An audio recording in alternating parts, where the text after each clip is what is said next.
let's talk some politics. Our very own Rick Newman is here. Rick, you're working the political beat hard. Who'd you speak to? I interviewed Senator Kirsten Gillabrand of New York yesterday. She's a Democrat.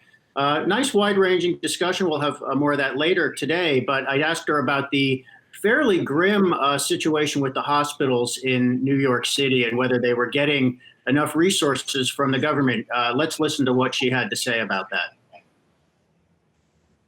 Right now, our hospitals are preparing, and they're doing a great job.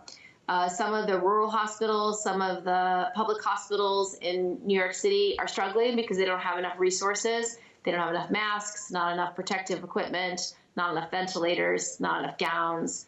So we are urgently getting supplies to those hospitals. We've called upon the Department of Defense to release the masks that they had in reserve, millions of masks. So far, they've released about 1 million. We've asked them to release their ventilators. They've released about 2,000. We're trying to get as many of those to New York as we can. It has to go through HHS and FEMA. So we are just urging support for New York City right now because we are in a deluge. We are really getting hit hard.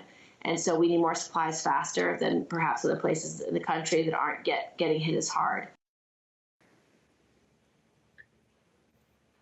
Brian, the situation in New York City is perhaps a preview for what some other cities are going to be experiencing soon, places like New Orleans, Chicago, maybe even Detroit.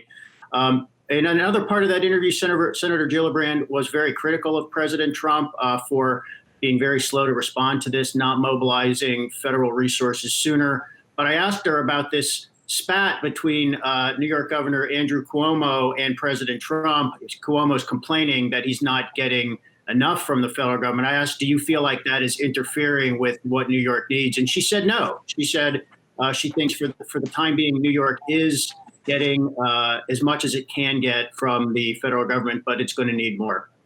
Yeah, Rick, some of these photos you see out there are just, they're tough to see. Good interview. Thanks so much. Hey investors, Zach Guzman here. Are you interested in learning more about the markets and getting the latest financial news? Well, then click right here to subscribe to our Yahoo Finance YouTube channel. Get the latest up-to-the-minute market analysis, big interviews in the world of finance, and information on how to manage your money every day wherever you are.